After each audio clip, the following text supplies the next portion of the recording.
Welcome to Savage and Average, episode 11, I think. Not really sure who really gives a shit. I am your host, Matt McChesney. My man, Travis Jones, is producing this bitch today, as always.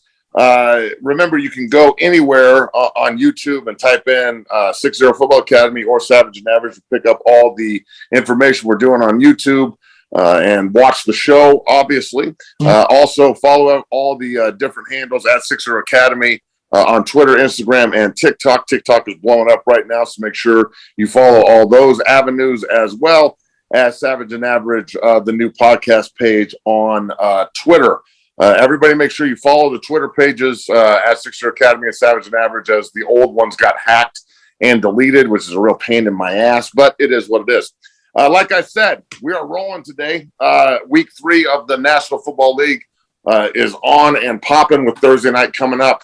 And I'm excited now to bring in my brother from another mother and a good friend of mine. And I've been on his show a ton, and this is his first time on ours. But you know him from Netflix, Last Chance U, and so much more. The great Coach Jason Brown joins us. Hey, what up, JP? How you doing, brother? I got I'm good. How you doing? What's up, man? Appreciate you having me. Yeah, man. Today's a good day. All right, so let's get straight into this shit, dog. College football. My man Travis is gonna be kicking us in the right direction as we go here today on Savage and Average, as we did last week. And let's get right into it. All right, college football, another good week of college football, some crazy ass games, but really what the kicker was for me was all these guys getting fucking fired. So Travis, let's go to work. Hey, so looked like Coach Herm at ASU got fired on the field. I mean, from what I saw. Leadership there at ASU met him on the field as he was coming off, and so what are your thoughts on that? What do you think of how that went down? Yeah, I showed a video of it on my show. I got some little inside sources there, so I kind of got some. I'm not gonna put anybody out there, but I got some good friends there that are pretty powerful. They told me what happened, and kudos to Herm for doing what he did from what I was told. So the video you see. He walks over there. They're basically telling him, will you come into the room, into the office with us? And he's like, I've been doing this too long, man. What's going on? Is it over? And Herm put him on the spot. And then you see kind of both of them put their arms around Herm a little bit. And then Herm grabbed one of their arms, if you look closely, and was like, apparently I heard he said a few expletives and said, listen, man, I'll pack my shit. And next time, give me a call instead of doing it in front of my fucking family and friends. So that's what I heard happen. Yeah, I mean, it's pretty low class to do it in the end zone like that. At least let the man go home and sleep off a loss. They just lost to Eastern Michigan. It's a bad loss at home. They had a ton of guys hit the transfer portal. He had a scandal during COVID, but anything the NCAA comes down on people now for, I think it's a fucking joke. The NCAA needs to go away. A scandal because you brought guys into the facility during COVID. Give me a fucking break. So, I know a lot of his coaches got fired or had to resign because of it. Look, I love Herm, man. He was my coach when I was a rookie. He was the guy that gave me opportunity to play. He's an equal opportunity, lender there as a head coach. If you can ball, you're going to ball. And I thought it was really dirty how they did him. And that's supposed to be his boy too, right, Jay?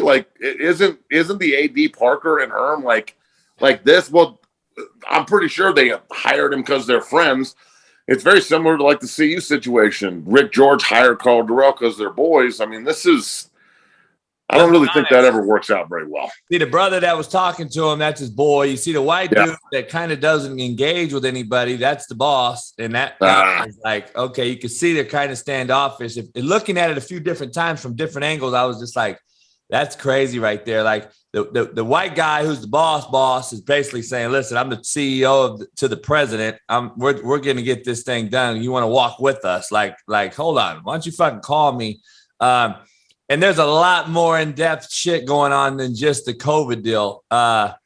They were coming down on Herm. I heard he was extremely stressed out. I heard that this is going to be a huge gauntlet being dropped on the program that may set them back 4 or 5 years as far as bowl games, scholarships, etc., which is total horseshit. Well, recruiting things. And I had 3 former players that were coaches there. two GAs, one actual was the DB coach who played for me, who's now gone, and he's at IMG Academy. Believe it or not, they were just like, dude, it's a shit show. It's actually just they're so up our ass because of Antonio Pierce and a bunch of other shit that happened with the QB situation, Jaden Daniels, and all that. They're just turning over every fucking rock to find out a way to really set Arizona State back. And I don't know why, but I've even heard Phil Mickelson. I'm good friends with Pat Perez, obviously, live golfer. They're all ASU alum. And I've heard even Phil is getting involved with some things, trying to throw some names in the hat. Like, we need to go after Lane Kiffin. That's just, you've heard it first right here. Damn, I don't know if Lane would leave the SEC West for the Pac-12, but hey, shit, man. Arizona State's not afraid to spend money. I think that was a decent thought before USC and UCLA left. I don't think he would ever even fucking think about it now. I mean, do you think that with UCLA and USC leaving, that Arizona State, Utah, and CU end up in the Big 12? Yeah, so do I. That's a different topic for a different day. We're obviously going to talk a lot of college football today. But look, Arizona State, they are not afraid to spend money. Herm got done dirty, and it's just a kind of a fucked up tenure anyway, the COVID in the middle of it. And then, look, let's go full circle back to the NCAA here. Hey, before let me cut you off. Let me answer this for me real quick, because I think your fans will like to hear it. You played for Herm. I had a bunch of coaches. I had a bunch of coaches there with Herm at Arizona State when he got the job. And we're at the AFCA convention, year one of Herm's tenure, right? He's only been there, a little while. And I'm already hearing these young coaches sucking their teeth, bitching like bitches, dog. And I'm like, you're at Arizona fucking State. And you're bitching about your head coach who fucking hired you. And I told them straight out, because they played for me. And I was like, you got to be fucking out of your mind. This is the generation we got. They could not handle a structured environment. And I had a couple of buddies coach for him that left there and said, Herm's a different cat and all that. Whatever. I don't know Herm. I don't know the deal. All I know is he brought in an NFL mentality, which a lot of people don't think can translate to college. And I don't believe college can translate to the NFL. We both know it goes both ways. Urban Meyer, Saban, etc. So what do you think, man? Do you think that his rigor was too much for college, or he was just too finite detailed for college coaches? Probably a little bit of both, but also Herm is a motivator of grown men. Like he's not there I think he probably had a hard time trying to motivate 18, 19, 20, 21-year-old kids.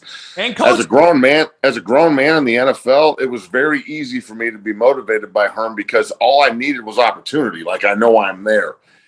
At Arizona State, it's Sam Jones is one of the longtime Dungeon family. He was a draft pick at Arizona State. He left right before Herm came in. And all he ever heard was that there was a lot of butting of the heads, like you said, with the coaching, with like Herm and Antonio, and he had Kevin Mawai there for a long time. They had a lot of NFL dudes in the room. Yeah, they had dudes everywhere. And I would look at that. I looked at it as an evaluator as like, man, I want to get guys to Arizona State. I want them to go play for Coach Herm. I want them to go play and develop under Mawai. We had a bunch of guys offered by him. Nobody actually went to Arizona State out of that group, but a bunch of offers. And I always loved the way Herm did business. And I agree with you. This generation has a hard time with structure. They have a hard time with fucking coaches who have a standard. And I think he kind of got a little bit of a bad rap because he's no bullshit. Like he's used to being able to say to a kid, do your job or you're cut. And you couldn't do that up to that point at Arizona State. Although I'm interested to hear like what actually comes out of these NCAA restrictions or violations, because the NCAA, I don't think they have a leg to stand on anymore now with the NIL. So would this still be whatever they did? Would it still be illegal now? I know. I don't know. And I heard he struggled. I heard he struggled in the recruiting process. Like I heard that he did not want to go into a home and talk to your mom. And that's the NFL translation piece. Yeah, that's true. You don't want to He go. wanted everybody to go to him. That's facts. Yeah, that's you're not facts. going to speak to these mamas all over the country. He's like, fuck, I got to fly out of the country and fucking recruit this kid's mom who's now going to get a bigger bag from Alabama anyway. Why am I going to waste my fucking time? Yes, and then that's kind of the problem with a lot of these NFL guys that go back to college football, and Caldwell's a perfect example of that too at CU, where they're used to the fucking GM and the personnel director bringing players in. Now they've got to go out and be like, if the head coach is not the point of the spear in recruiting, you're never going to get anything done, in my personal opinion. And this is just going off of, 15 years of placing players. So 100%, coach. I mean, if you are my O-line coach and I'm the head coach and I don't speak to the number 1 O tackle you're recruiting, do you think we're going to get him? No, fuck no, we're not going to get his ass. Not a shot. That's the thing. Cats think there's these go-getters out here, these assistants that are going to get the guys. No, you're not. Because if the head coach don't finalize the deal, they still got to come play for that guy who can leave in a year and go take another job. They're going to want to meet that guy many times. And that's why Chip Kelly didn't get Jermaine Johnson, who's now a first rounder at UCLA. He fucking refused to meet Jermaine. You got to be shitting me. And UCLA is so shitty. It happens constantly. We've had this last year. We set up several interviews for players at local schools, and coaches don't even show up to the sit downs with the parents and the athletes. And I'm not going to name names, but just fucking do the math. All right, next, T-Bone, what we got? So keeping in the theme of head coaches getting the axe here, Nebraska going through that as well. With Frost gone, they've announced their 3 coaching targets with Matt Campbell, Lance Leopold, and Bill O'Brien. Who do you guys think is the better fit out of those 3? Look, I think that Leopold, what he's done at Kansas is nice, but he's only 3-0. I'm not going to sit there and act like he's rewriting the book. Matt Campbell, that would be a huge get for Nebraska, but I don't know why he would take that job. There's so much pressure. He could stay at Iowa State for the next 30 years if he wants to. I love you put up Coach Jace put up this. I love him. We're gonna talk about that. They're fucking blowing me up like I'm fucking. Dude, Will Compton, I know he's your boy, but look, on a serious note, I really doubt that the University of Nebraska would go down that road, especially when they've got a name like fucking Bill O'Brien on their list. Now look. Bill, if they want to take Bill O'Brien and make him the head coach in Nebraska, when I was playing against Nebraska back in the day when I was at CU, they hired Bill Callahan, and that was the beginning of the fucking end. When they fired Solich and hired Bill Callahan, because he was not a college coach at all. He got rid of the walk-on program. It was a joke. And then since then, they've been recycling coaches trying to find that Nebraska mystique. The other 2 guys make sense. They're college coaches. They've shown they can build.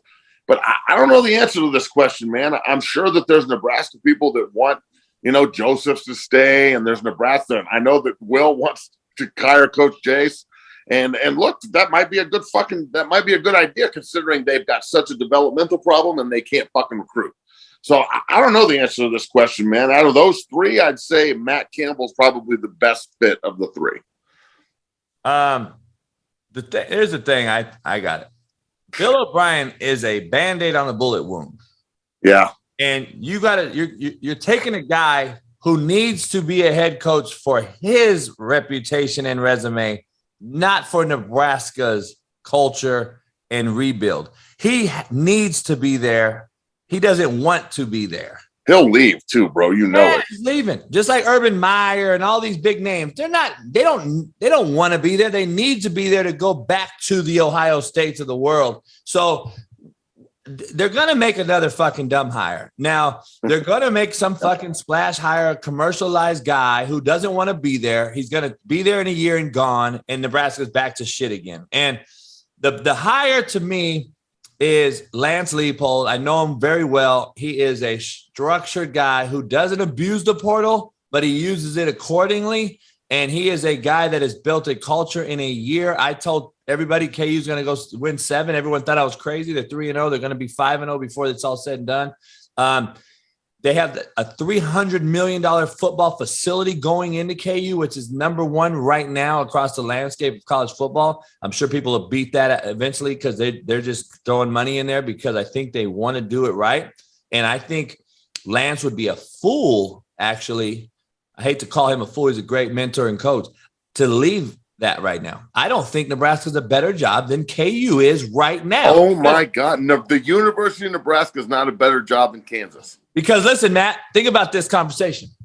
You just built 2 years of KU to where you're 3-0. They haven't been fucking 3-0 in 20 years. So, they were 3-27 in their last 30. All right. So you just got this thing, like you just put all this into it. Now you want to leave that to go to the Lincoln mystique of it all, which is that's what it is. It ain't what it was. And no, it's just a sellout. That's all. So I'm going to go there and do this over again and not know what I have. Do I have full autonomy? Because I'm sure he's going to call people and say, hey, coach, what's going on? Well, from what I've heard, and this is coming from some inside people in Nebraska, it is half, fuck you, we don't care, you do it my way. And the other half is like, okay, coach, go ahead, you can have somewhat free reign. So if it's not full autonomy like he has at KU right now, then why leave? Why leave? And you know, and that's the same thing with Matt Campbell. Why would he leave Iowa State? Like Matt Campbell's built that play. Look, man, Iowa State used to be in my division, and they were a joke. Without Seneca Wallace, they had Sage Rosenfeld, Seneca Wallace, and after that, they were lit. So Seneca Wallace, Sacramento's junior college kid. That's a bad motherfucker right there now. But I mean, Matt Campbell, why would he leave Iowa State for Nebraska? Nebraska's not a better job than Iowa State either. Because he's a younger cat that has no options, in my opinion. He either leaves now or he's stuck for life. Or he stays at Iowa State. He ends up going down in 2 years. If he loses again, he ends up getting fired and going. He's going to be at Northern Iowa in 2 years. So my thing is, he is young enough to go. Lance is like, you know what? I was at Wisconsin Whitewater D3. I take the Buffalo job, turn them around, who's a shithole. I get a first-round NFL guy to come to Buffalo. And then now I take this KU job in a big-time conference, and I'm turning them already. Do I want to take the leap to Nebraska? And then knowing I can't beat Penn State, Michigan, or Ohio State, I'm going to be fired anyway, even if I win 9 or 10 games, going back to their history of Frank Solich, Bo Pelini, who've won 9 and 10 games and got fired because they couldn't beat Wisconsin in the conference title game. So be careful what you wish for, Nebraska, because I bet you wish you had fucking Pelini and Solich again now. I bet they do. That man, I remember they fired Frank Solich after he won 11 games, and I was in college, and I was like, wow, that's fucking crazy. Hey, so look, Travis, don't worry about the Oklahoma State question. Go straight to CSU or go straight to CU because I want to wrap that into this Nebraska talk too. Yeah, so CU is really they're lost.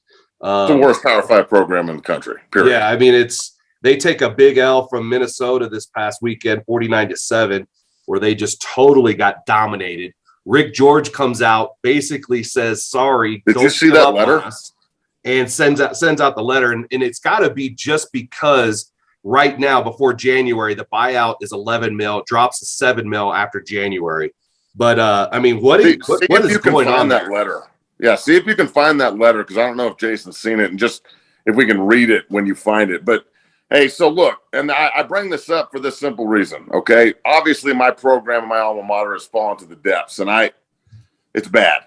And you said something about Nebraska. I careful what you wish for, Nebraska. And we've talked about this at length, just by text message and on the phone. But CU and Nebraska back in the day pretty much ran the division. Kansas State was in there every now and then. But Missouri and Iowa State, they never fucking sniffed the Big 12 title game while that division and conference was there. Do you think that Nebraska and Colorado severely regret the money jump here, Coach? Because this shit is, I mean, I'm dumbfounded on what they need to do to fix this. Listen to this fucking letter that Rick George wrote, and then it was all over the news, all over social media, and obviously people are talking about it. This is like an affirmation that he is just giving up. He's all in, just like I'm all in. Yeah, that's the Carl Durrell interview. That's not the letter. Did you find the letter? The letter right here. I know our fans are disappointed. We just disappointed. Yeah. We're not trying to do these things. Unfortunately, that's part of the game. Durrell explained to the media. Okay, where's the letter at? So this letter that they wrote is essentially, and I don't know, Travis, did you find it? I'm getting it now.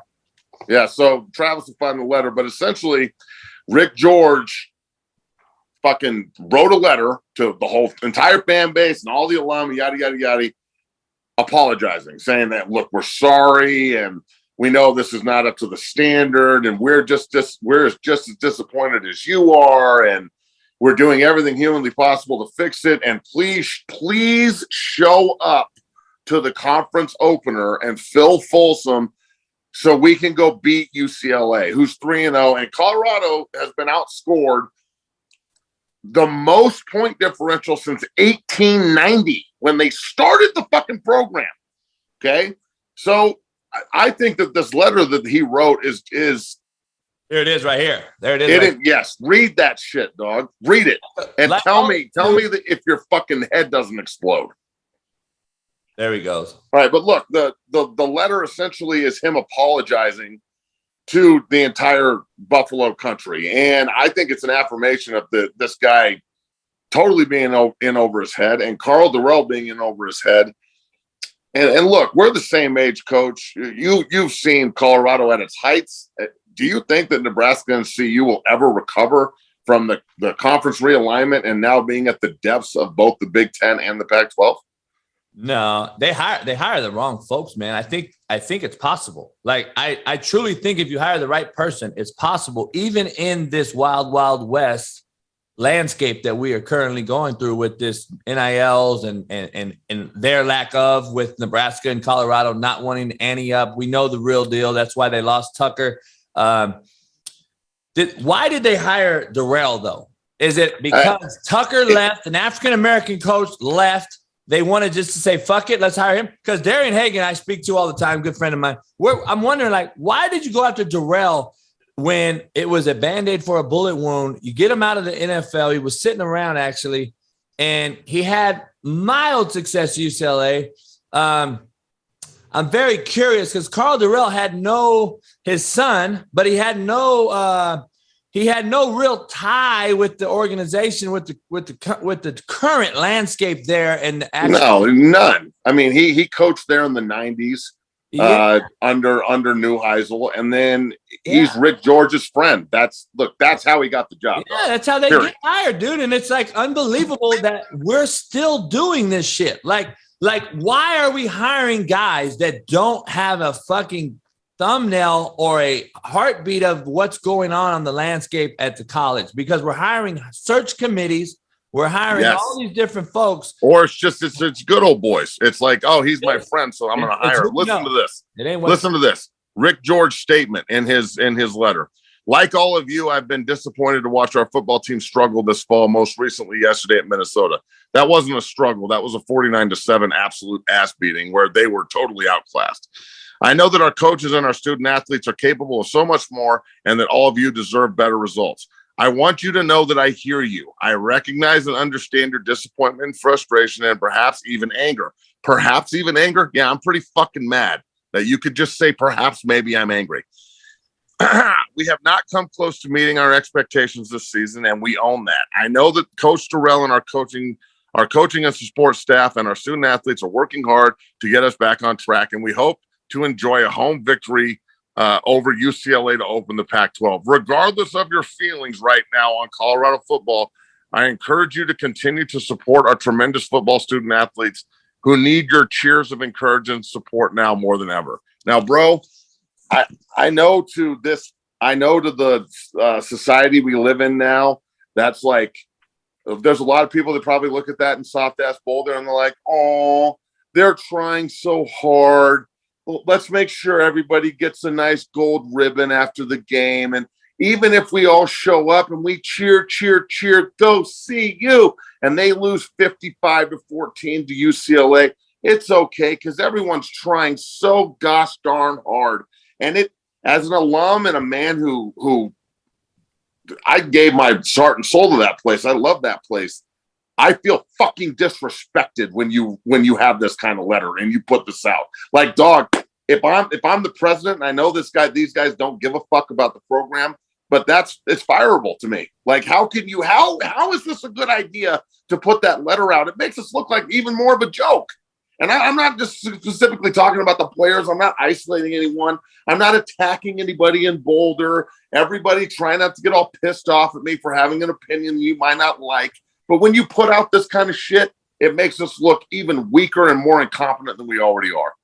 What are your thoughts, Coach? I agree 100%. That letter right there was the softest shit I've ever heard, man. It might as well be Charmin and wipe your ass with it, dude. It's for real, bro. Like, get some dude wipes. Like, what are we doing here? We want sentimental value here with this fucking shitty program that we're putting out on the field. That is the norm right there. That is the administration norm across the globe right now. 100%. Any administrator. I'm trying so hard. Get off my back.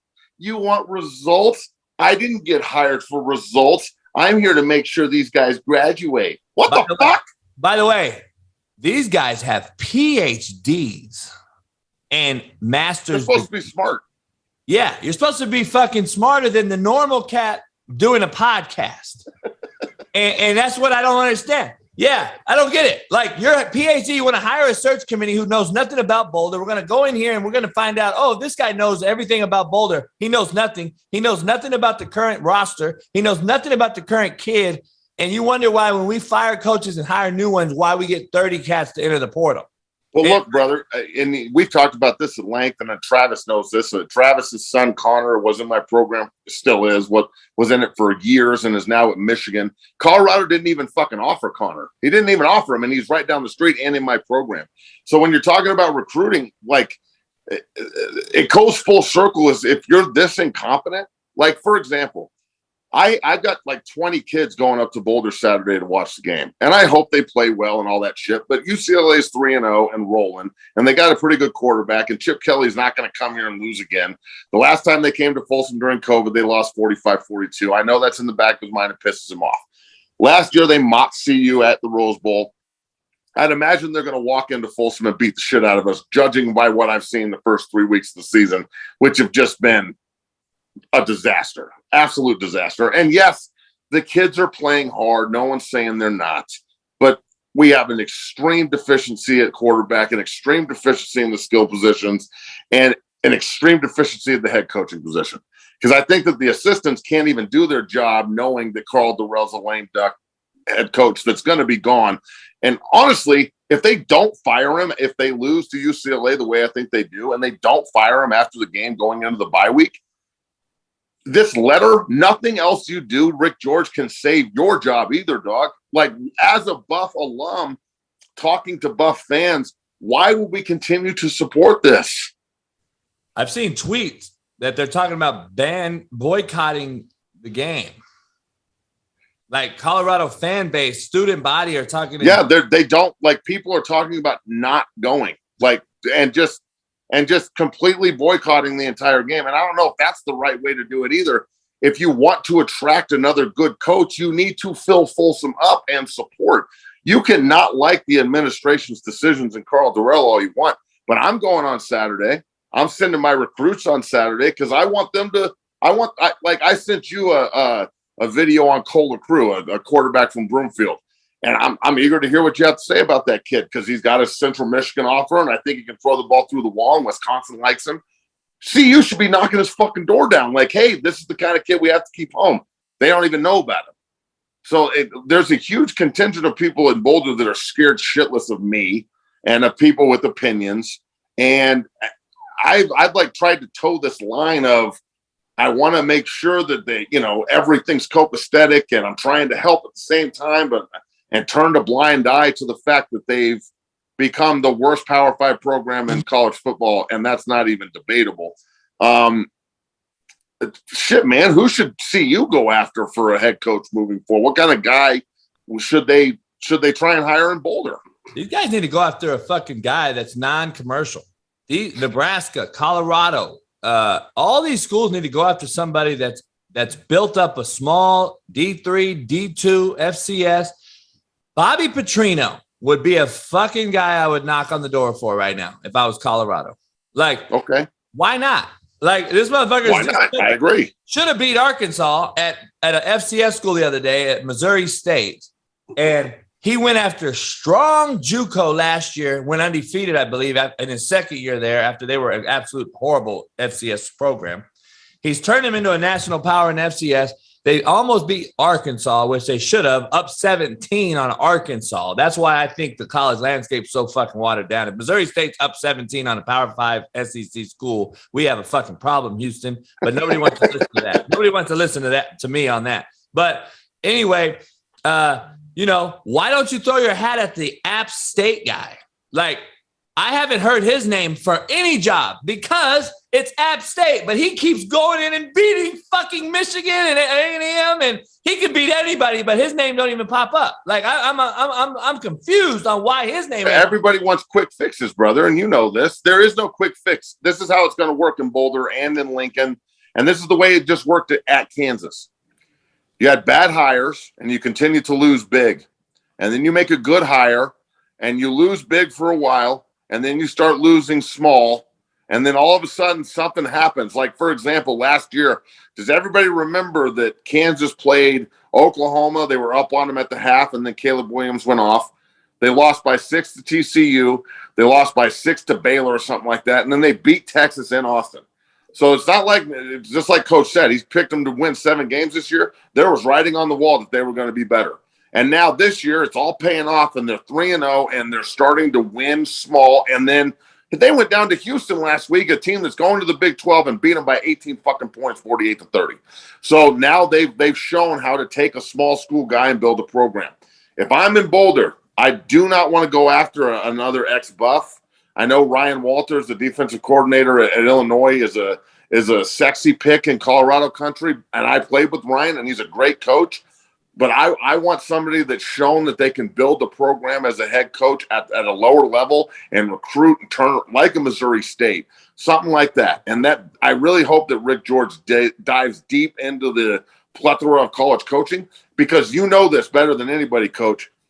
There are so many fucking great coaches at the 1AA and D2 levels that never get a shot because of the commercialization of college football. It's just what we talk about. And they never get a shot to show what they can and can't do. So I hope that Colorado and Nebraska get back to where they were, because, man, the middle of the fucking country is getting ravaged right now when it comes to college football. So what makes you matter? Continuing down the losing streak or losing $4 million because you fire the head coach before January? I don't give a fuck about the money. And if they care about money, then they deserve to lose. You're going to sign a huge contract, regardless of if you stay in the Pac-12 or the Big 12. You're going to fucking sign a massive TV deal. The money should not be the thing that's holding them back. Fuck $4 million. The fact that they're content writing this letter and then expecting everybody to show up Saturday and just rah kumbaya. And I'm going to. I know I'm talking shit, but I'm going to show up Saturday and I'm going to support. But I'm not happy about this. This can't stand. And if they get beat down Saturday the way I think they probably will, then going into the bye week, they cannot allow this. They can't allow this to continue. And if they don't make a move, they are going to lose the fucking fan base, period. I got to take. This is why I disagree a little bit about the money, and I agree with what you're saying about fuck it, just pay them. But this is the problem we have. When does it stop? We pay Willie Taggart $17 million to fucking leave Florida State. We pay $22 million for Gus Malzahn to leave Auburn. When are we going to say, okay, let's hire a fucking dude that wants to be here, that we don't need to pay to leave and have to go out and fundraise a way to pay off his fucking dues like Florida State had to do to hire Norvell. So we got to pay these old guys off a tremendous amount of money. How far do you think that really is setting back the sour taste of these boosters who really want to invest in the new guy, knowing, all right, this could be a 2-year deal too. We got to pay this. I think it's a problem. I think everybody's sour about when they have to fire a coach and pay him millions of dollars to leave.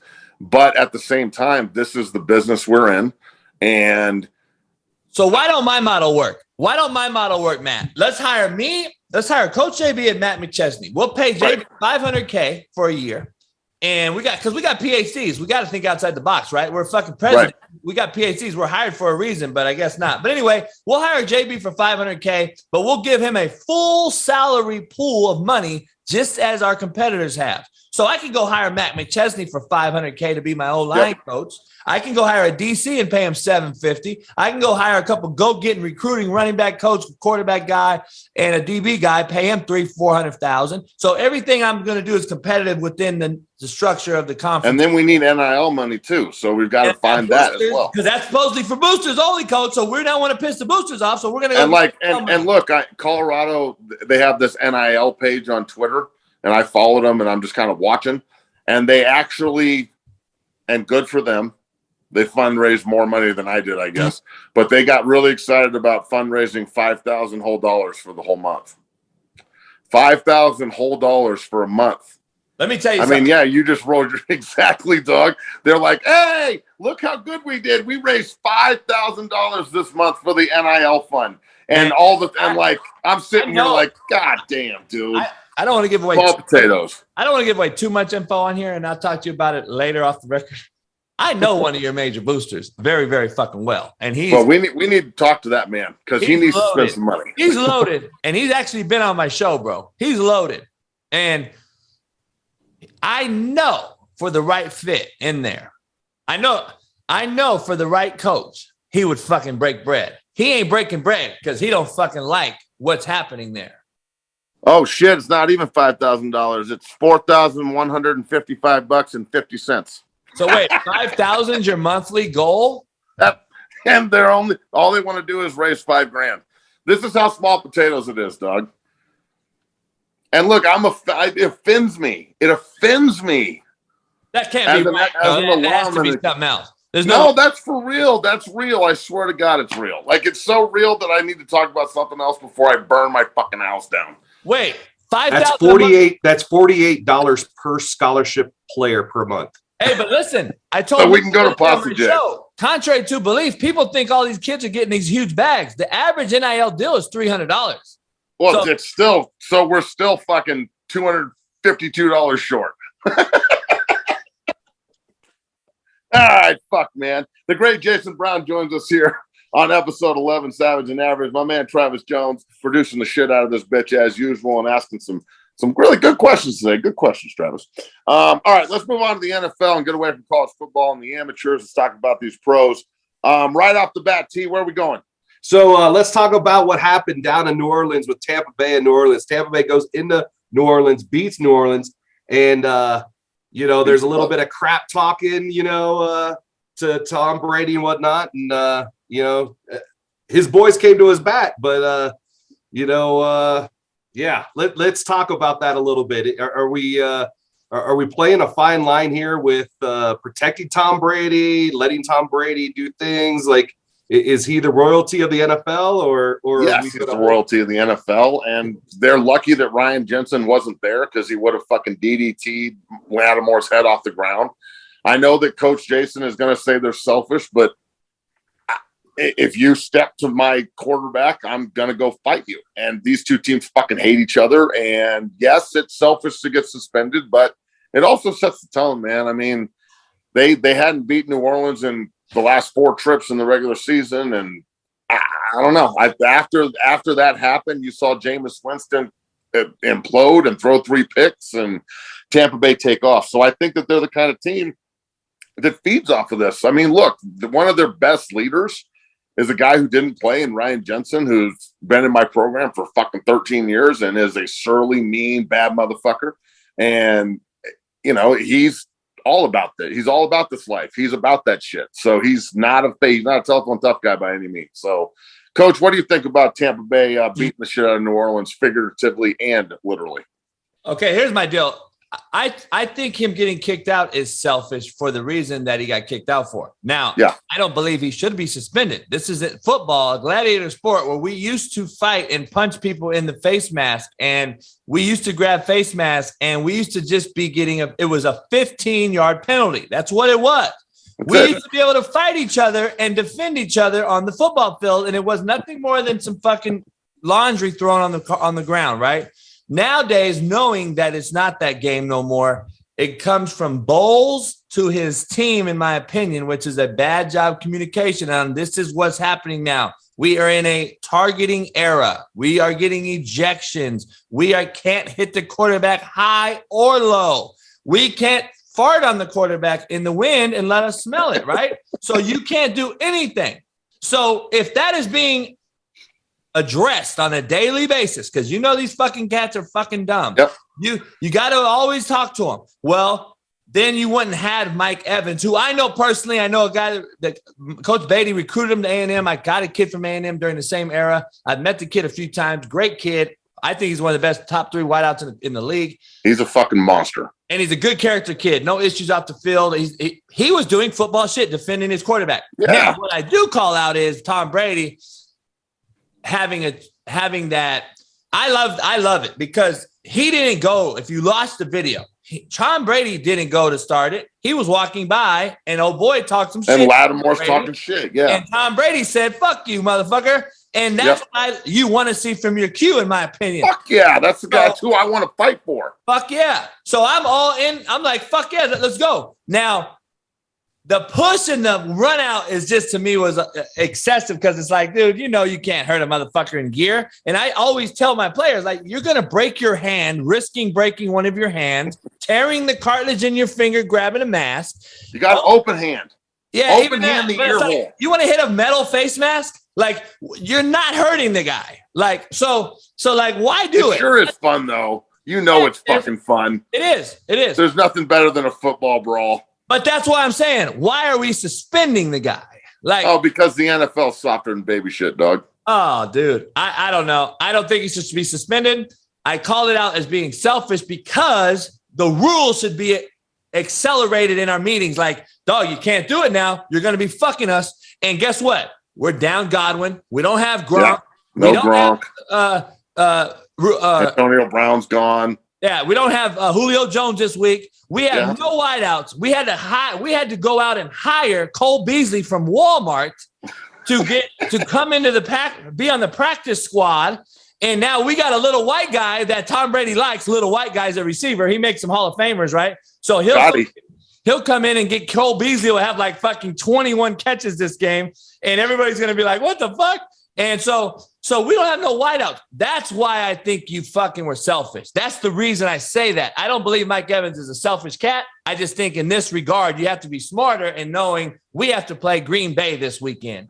Yeah, that's a good call. And that Green Bay game could be a game that decides the number 1 seed, and either going to fucking Green Bay or going to Tampa, which in January, folks, is a massive fucking difference.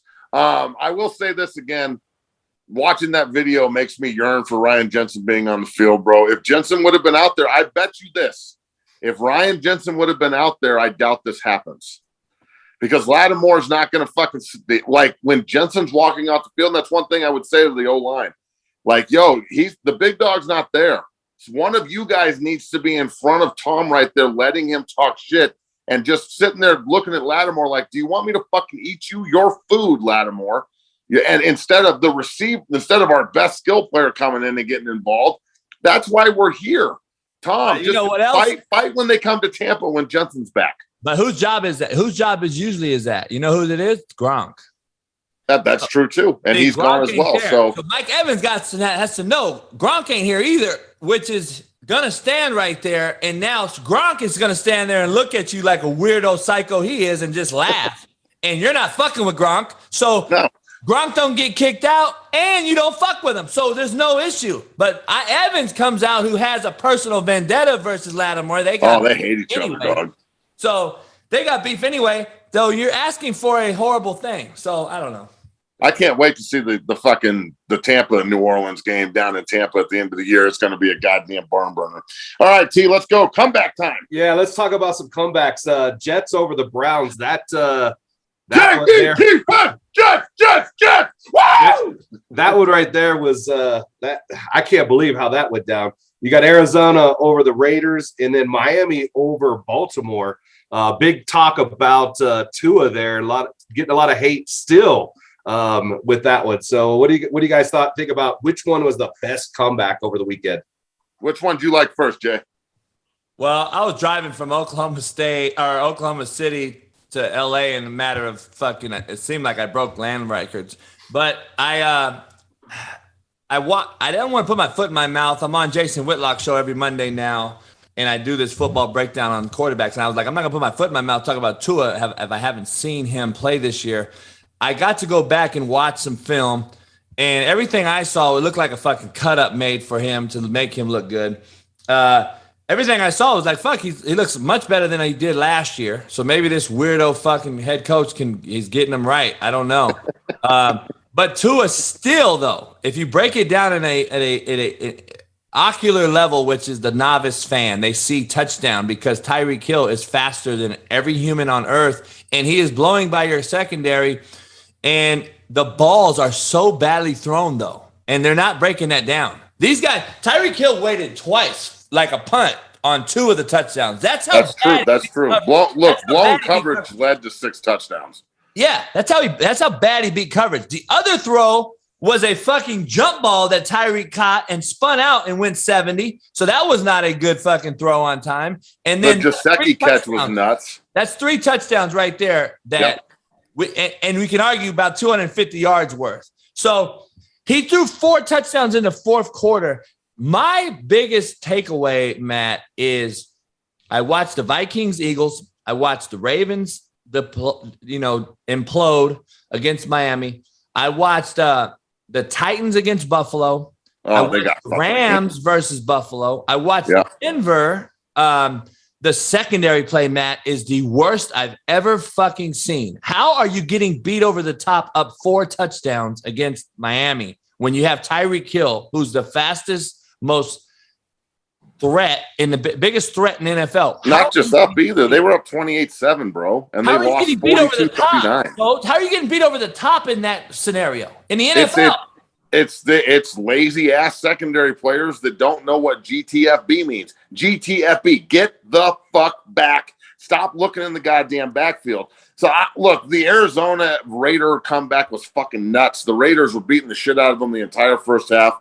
Kyler Murray went off in the second. And look, I don't know if Kyler Murray just happened to beat the Raiders because they're the Raiders or whatever, but he showed greatness in the second half. And I'm interested to see what happens when Call of Duty, when all that comes out.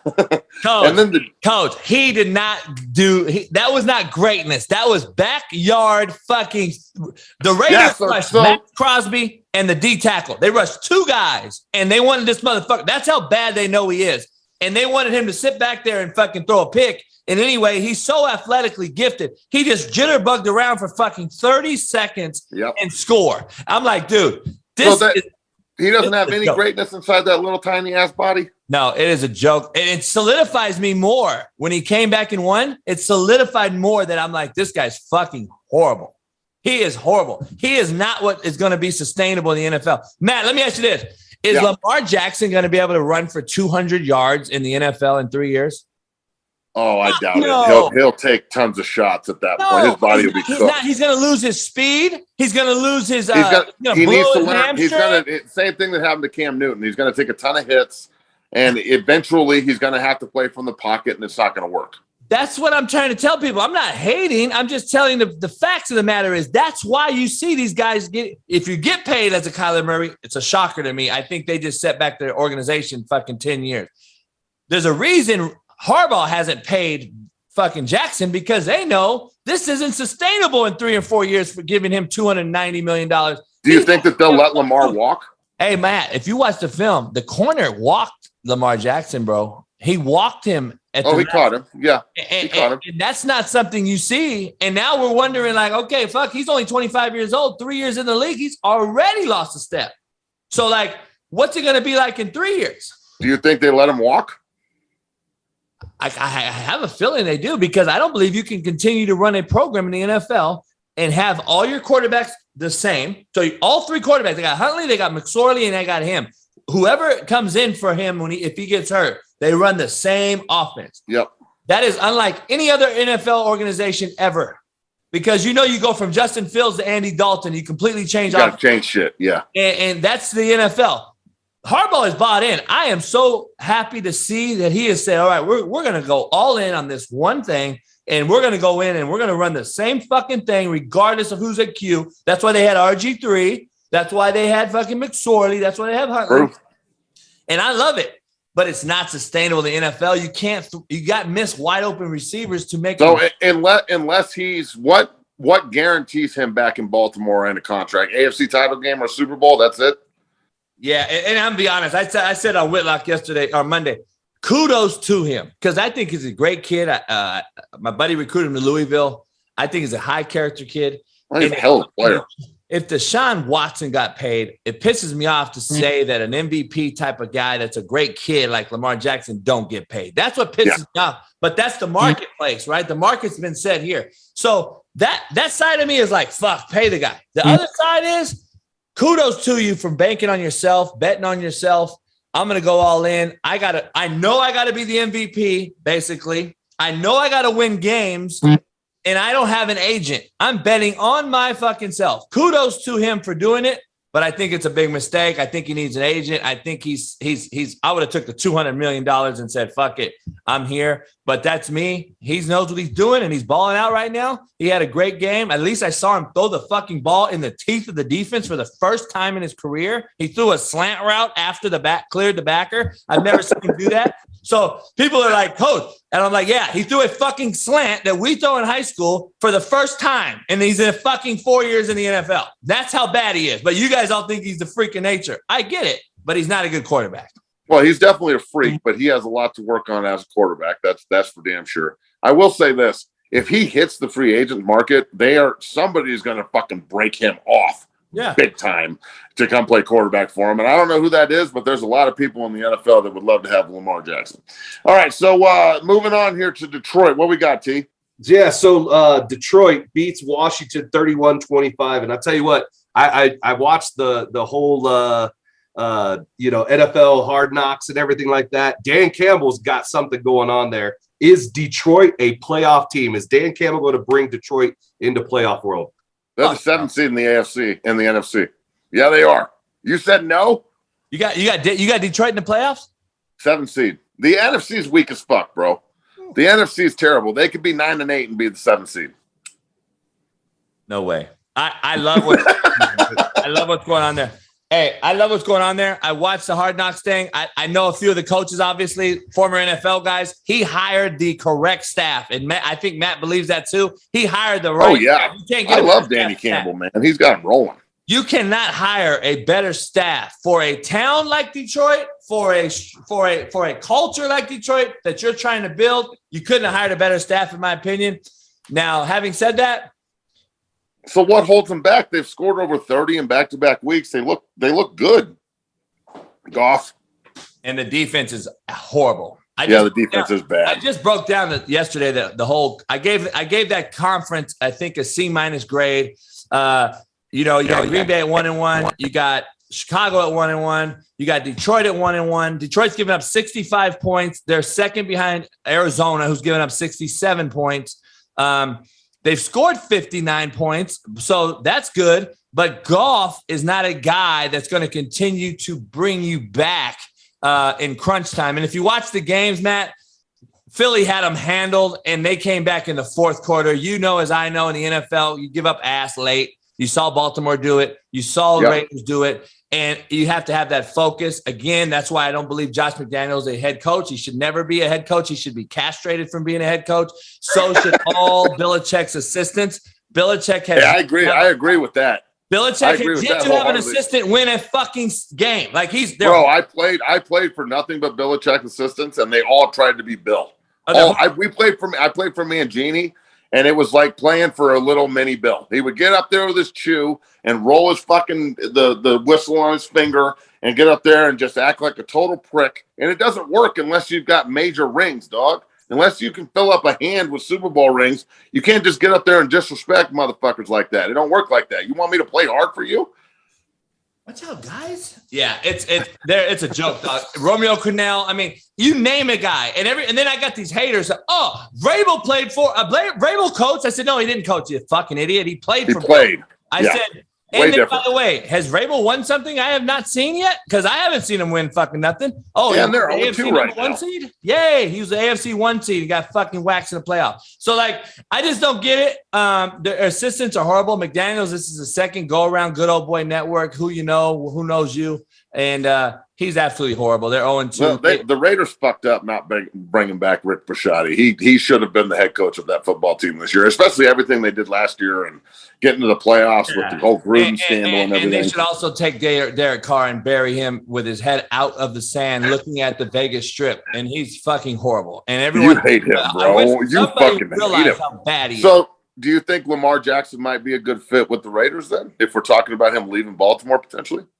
Maybe in Vegas, maybe. I mean, I would hate to take that good character kid into Vegas, but it is what it is. I mean, I don't know if they're going to change their offense. You think Devontae Adams is staying if fucking Lamar Jackson comes? Fuck no. I'm requesting a trade back to Green Bay, please. Thank you. I'm on record. I'm on record saying Devontae Adams is going to have his worst career ever, worst season ever. In the first, he's already having through 2 games. He's already having his worst season because they're double teaming him and Carr's not Rodgers. Speaking of 0-2 teams. 0-2 teams. We've got Cincinnati, the Raiders, Colts, Tennessee. Who's the most disappointing one, and who could overcome the start too? Shit, man. I'd say the Colts, for me, are the most disappointing. I actually thought Matt Ryan was going to come in there with a great running game and an easy start to the season with Tennessee.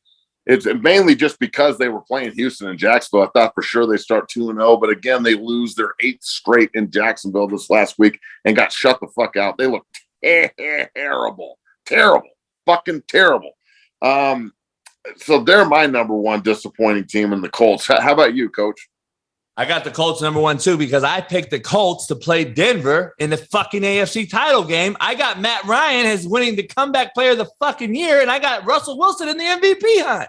And they both look shitty. They both look shitty, but I'm not going to renege. I'm going to stay true to myself. I think they'll be able to come back and bounce back. They got to get Taylor going in the run game. Where the fuck is this so-called best defense in the NFL, Colts? That's what I'm worried about. And you got to look at the thing. Let's pump our brakes. It's week 2. Everybody wants to fucking anoint everybody as the greatest thing. They all want to shit on the teams that have lost. It's fucking week 2, and nobody's won a Super Bowl after week 2 in the history of NFL football that I know of. And Matt Ryan had no Pittman.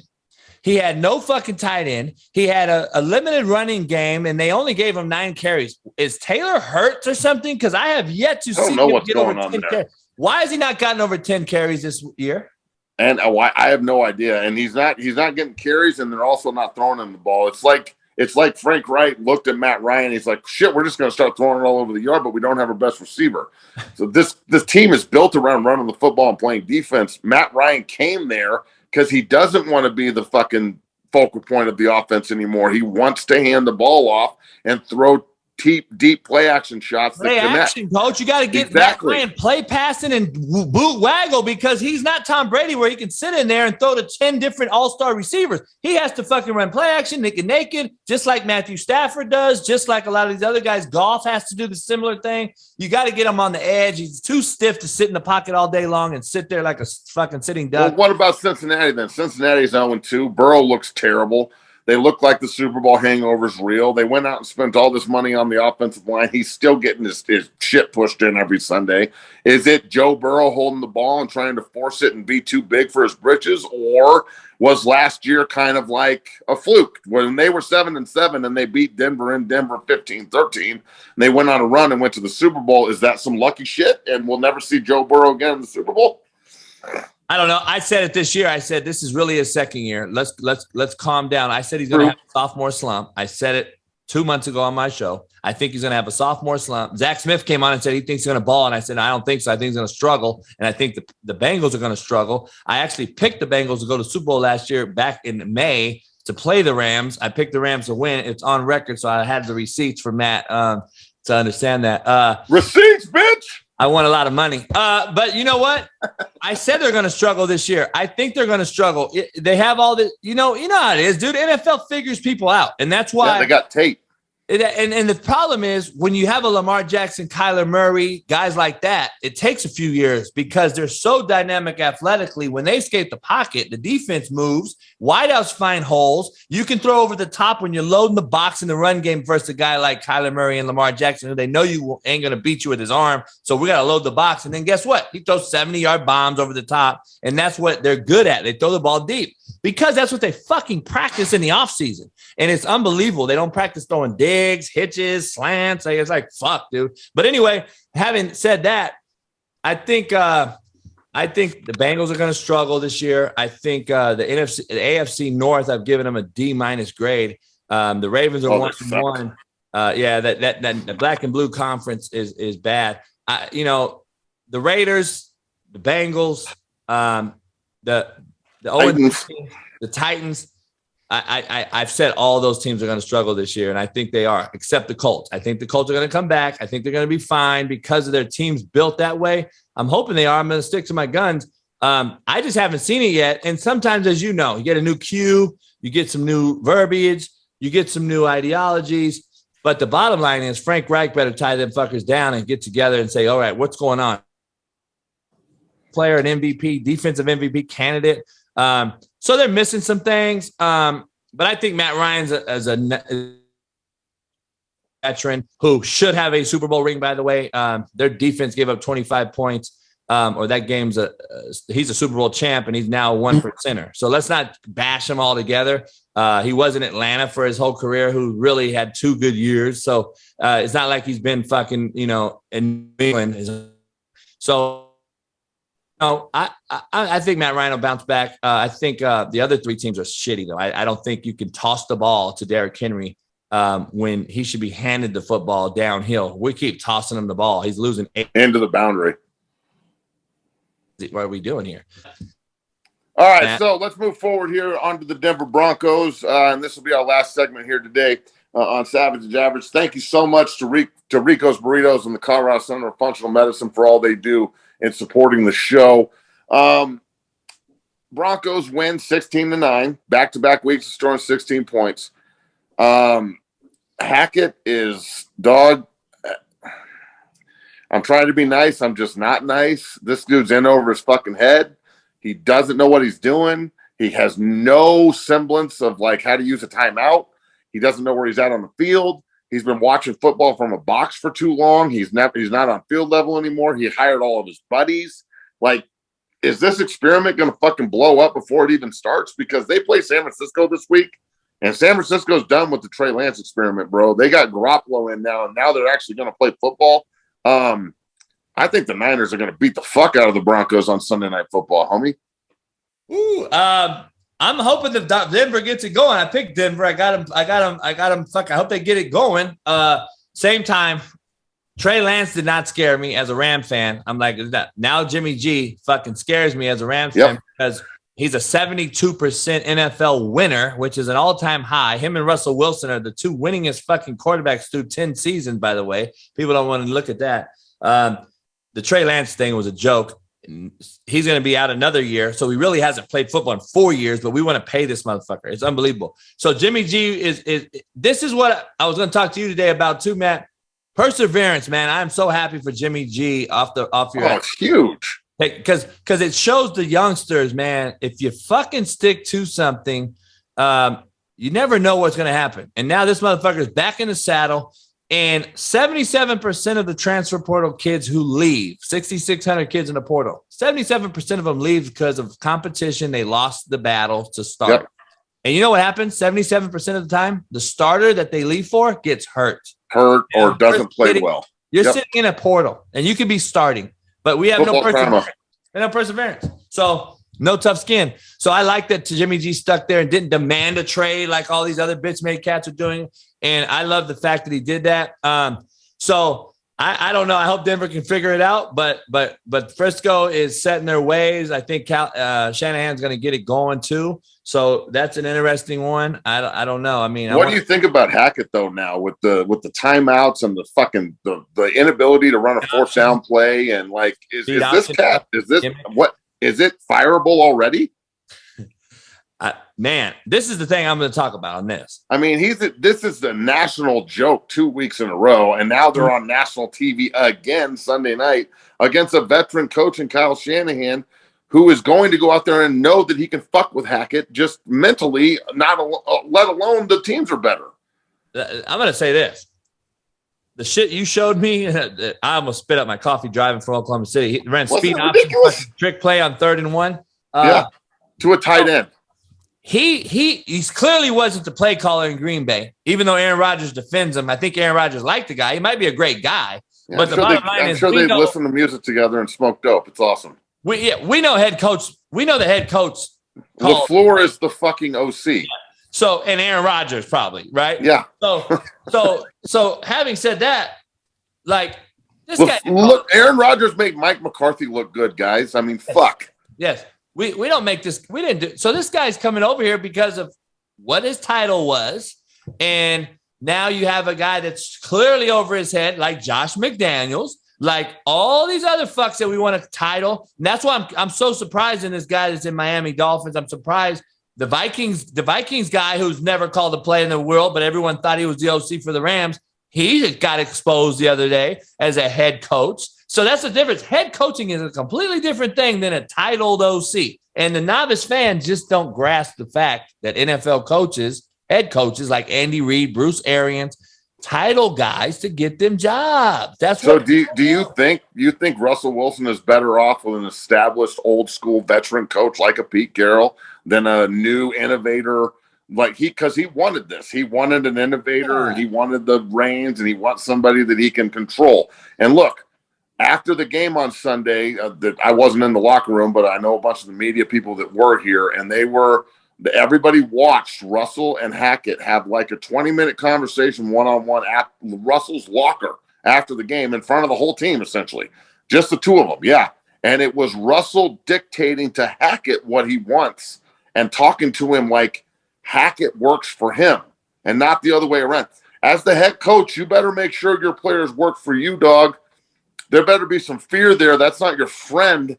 So I think the fact that everybody's so friendly here in Denver makes me want to fucking throw up a little bit, bro. This is not going to work. That's why Bruce Arians has my respect at all-time high. He motherfucked the kicker. He motherfucked Tom Brady. That's what I do. That's what good guys, in my opinion. That's what good coaches do. Equal opportunity asshole. I don't care what you think. Hate me now, love me later at the end. But I still love you. But this doesn't mean I have to show that's the same thing I say. I got to show my roster who's in charge here. So there's you're going to, like my room full of kids, you're going to love me when I send you to fucking Michigan or Notre Dame or LSU or Texas A&M or Nebraska or CU or UCLA. You're going to hate my ass at 5 a.m. This is the thing, though. This is a problem, too. Like, people don't want to realize, man. People don't want to realize you got a lot of issues out there with these guys that are dictators. Look at what happened. Antonio Brown walks off the football field. If Arians don't do what he does, he loses the locker room. So he still got to where he was a play away from beating the Rams, going to another Super Bowl. That's because the locker room bought in. And even though people want to say he's an asshole and all this, well, bottom line is he was the same asshole as he was with Tom Brady as he was with Antonio Brown. So I don't know. That's my take on that deal, but it's good. Now Arians is getting warned by the NFL for sideline conduct, even though he's now just an analyst to the GM. So it's pretty crazy. So look, the Broncos are a concern right now. They've got to play well on Sunday Night Football. It's a big game. Look, Coach, it was great having you on the show today, brother. That was so awesome. We definitely talked a lot of shit and definitely tweaked some nipples around the country for damn sure. And I'm looking forward to doing more of your shows as we move forward here if you can get YouTube back up. So thank you so much for coming on the show, dog, and we will talk soon for sure. I appreciate that, brother. You know it.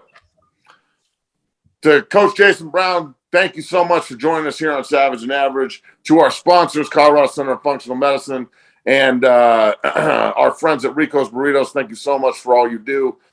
Travis Jones, thank you so much for producing the shit out of this bitch today. And remember, check out everything at 60 Football Academy. If you're a parent out there looking for opportunity for your kids, that's what we do. So let us build the bridge for you. Thanks very much, folks, and listen in.